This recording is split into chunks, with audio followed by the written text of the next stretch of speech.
So, hindi nyo inaasahan na gagawa ako ng video na Filipino ang language.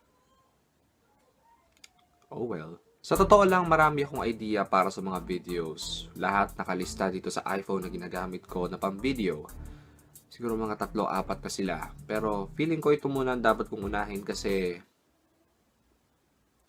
ito gusto kong unahin, okay? Don't judge me. So, nitong mga nakaraang araw, noong mga panahong nakakausap ko pa ang aking bae mula sa Pilipinas, ay nag-emote ako sa kanya tungkol sa Buhay Amerika. Dahil kung hindi nyo man nalalaman ay nandito na ako sa Sacramento, California. Hindi po halata pero kwarto to ng Amerika, okay? Sa totoo lang, gawaing bahay lang naman ang ginagawa ko. At para sa akin mabuti yon para matuto akong maglinis ng bahay. Pero base sa mga naririnig ko, life is hard talaga lalo na kung magsisimula ka pa lang dito sa Amerika. At habang ako ay nag-emote, may mga bagay akong naisip na ang tunay na close-minded na Pinoy lamang ang makakaisip at makakagawa. Kaya kung sino man ang ganon, please, I cannot. So, alam ko na sa kahit saang anggulo natin tignan, itong video na ito ay posibleng maka-offend ng mga kababayan kong Pilipino. Kaya kung ma-offend ka man, pasensya ka, na-offend ka. Ibig sabihin, ganun na ugali mo. Hanggat maaari, ipapaliwanag ko ang bawat parte sa video na ito ng maliwanag para walang magre-react na para bang basher ako. Hindi ako marunong tumingin sa sarili kong pinanggalingan. Galit ako sa Pilipinas. Mababa ang tingin ko sa mga Sige na, magsisimula na ako, hindi ko napapahabain pa, alam nyo na ang ibig ko sabihin, okay? Ito ang mga bagay na kaiinisan mo sa mga close-minded na Pinoy. Pinoy din ako, kaya alam ko to. Number 1, mas matibay ang gamit ng Amerika kaysa gamit ng Pilipinas. Hindi natin may pagkakaila na may pagkatotoo ang statement na to. Ito ay dahil sa tatlong dahilan. Imitation lang ang binili mong produkto. Depende sa init o lamig ng panahon at dumi ng kapaligiran. Opo mga kabayan, nakakasira po ng gamit ang katumihan kaya maging malinis po tayo, okay? Hindi na rin natin maitatanggi na hindi na natin malaman kung alin ang original sa imitation. Pagdating sa Pilipinas, maraming salamat sa piracy. At kaya madaling masira ang mga gamit na ginagamit sa Pilipinas ay dahil sa pangalawa at pangatlong dahilan. So unless maging malinis ka sa mga gamit mo at maging maingat ka sa paggamit ng mga yon, walang masisira, walang masasayang. Shut up ka na lang.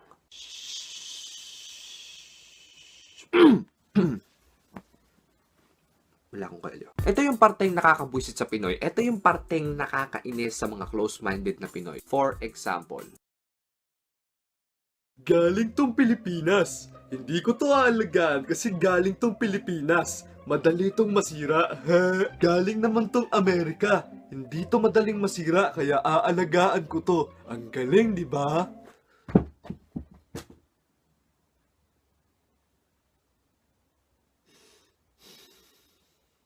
bakit? Papakalmahin ko muna ang aking sarili ha. Simula pa lang to naiinis na ako eh.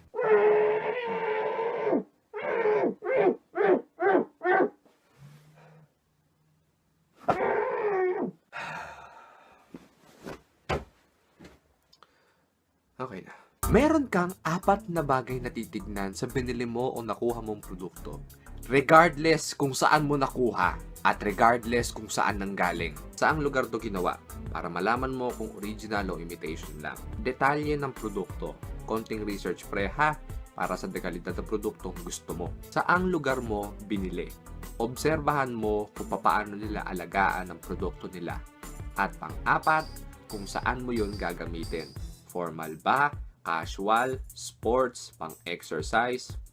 Tignan mo kung saan yun dapat. Kung gagamitin mo ang produkto sa maling paraan, talagang masisira yung gamit. Ipapaalala ko lang na puro taga-benta ang mga nasa Pinas. Bihira ang gumagawa ng sariling produkto. Pero regardless, kung distroso ka sa gamit, wala kang magagawa. Masisira at masisira yung gamit na nakuha mo. Sunod naman tayo sa number 2. Kapag galing Pinas ang gamit na dinala mo, it's either local, luma, mahinang klase. So, sa kasamaang palad, ito ang paniniwala ng bawat Pilipino. Dahil muli, yung sa number 1, mas maganda ang gamit ng Amerika kaysa gamit ng Pilipinas. AKA, stayed side. Salamat sa pagsakit ng aking lalamunan, hindi na ako sisigaw sa unan. Hihinga na lang ako ng malalim. Okay. Ituturo ko sa inyo alang-alang sa pagkatao nyo kung papaano ba tumatakbo ang salitang local. Okay?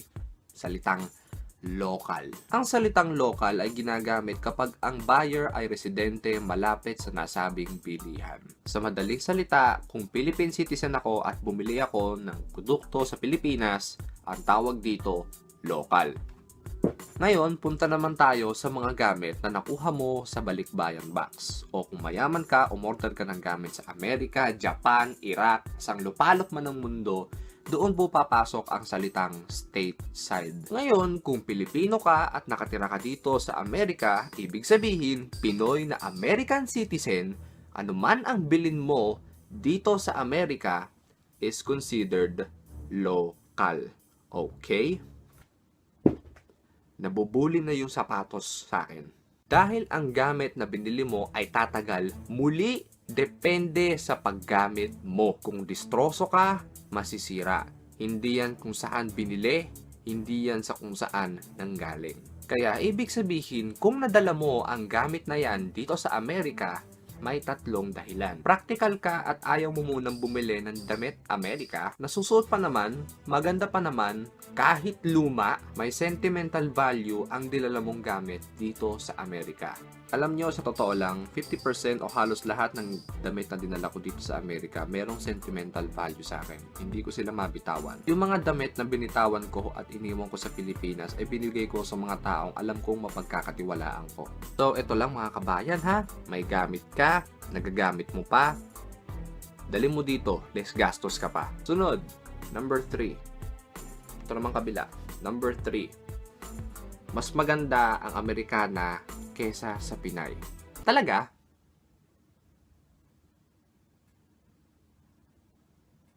Fuckboy ka mag-isip kung agree ka dito. Hindi na ako magbibigay ng example pa kasi sa dinami-dami na kilala kong maganda, mga classmate kong maganda, mga famous FB users, natadtad sa like at love at kung ano-anong emoticon na lumalabas sa Facebook dahil maganda sila, at mga artistang magaganda at gumaganda palalo dahil naaayusan sila. Alright? Okay tayo dyan mga chong? Okay tayo dyan? Alright tayo dyan? Alright.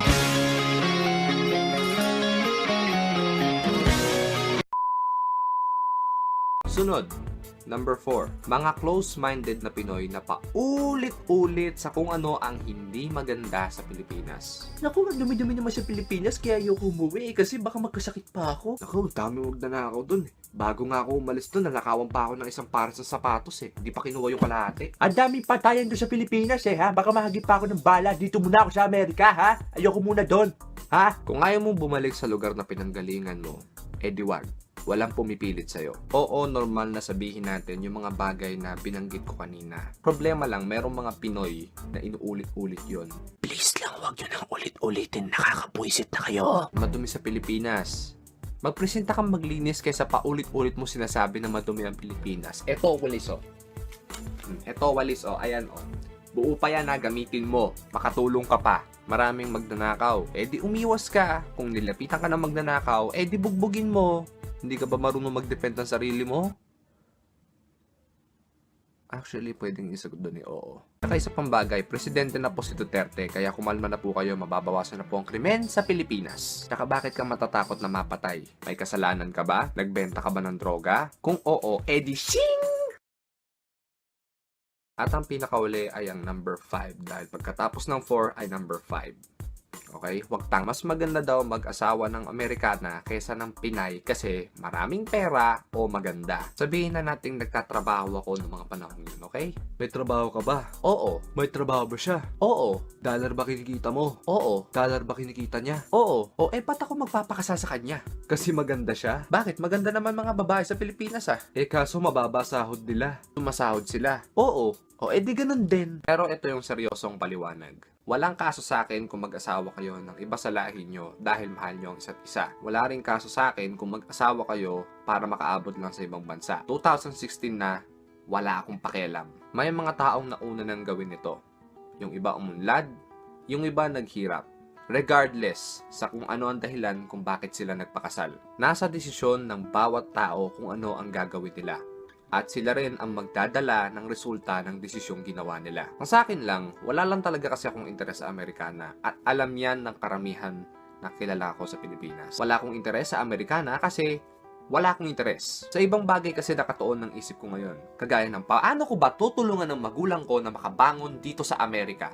Kaya sa ngayon, kahit na may ka-LDR ako, may plano ako para sa kanya. At alam niya yon. Nakakainis lang kasi merong mga Pilipinong pipilitin kang mag-asawa ng Amerikana o ng kahit ano paman para sa ikagiginhawa ko daw. Okay, walang nagsasabi sa akin ng ganyang bagay. Pero kung sa'yo sabihin yan, ano mararamdaman mo? Kung ako, maiinsulto. Bakit? May trabaho ako, kaya ko ang sarili ko, nasusustentuhan ko ang kailangan ng magulang ko, galing sa sweldo ng trabaho ko, may ka-LDR akong sinusuportahan ako ng todo, at meron akong inuuwi ang pamilya kada babalik ako ng bahay para magpahinga. So, hindi ko kailangan mag-asawa regardless sa kung ano ang lahi niya kung hindi ko pa kaya. Hindi ko pipilitin ang sarili kong mag-asawa kung hindi ko kaya. Ayokong pahirapan ang sarili ko. Pero kung kaya ko ng mag-asawa, sa opinion ko lang, Pinay pa din. At siguro kung kaya ko ng sustentuhan ng sarili ko, bala kong lakbayin ng buong mundo kasama ng soon-to-be ko. Okay? Alright. So, in conclusion, hindi ako mag-aasawa ng Amerikana sa simpleng dahilan. Kasi ayoko. Kung umibig man ako sa Amerikana, anong magagawa ko? Kung umibig ako sa Pinay, anong magagawa ko? Pero sa ngayon, wala sa isip ko yan. Ang nasa isip ko lang, magkapera. So, yun ang mga bagay na kainisan mo sa mga close-minded na Pinoy. Na-offend ka? Well, leave a like kung nagustuhan mo. Subscribe kung handa kang maghintay ng 1 o 2 buwan para sa susunod na video. Kasi 3 araw kong pinag-isipan yung script na to ever since nagkaroon kami ng convo ni Bay. Shoutout kay Bay. Maraming salamat dahil nakinig ka sa aking mga kadramahan at kabalastugan sa buhay. Paalala lang sa lahat, ang lahat ng sinabi ko ay opinion lamang. Kung meron pang ibang bagay na alam mong nakakainis sa isang close-minded na Pilipino, pakilagay po sa comment section. Maraming salamat at hanggang sa muli.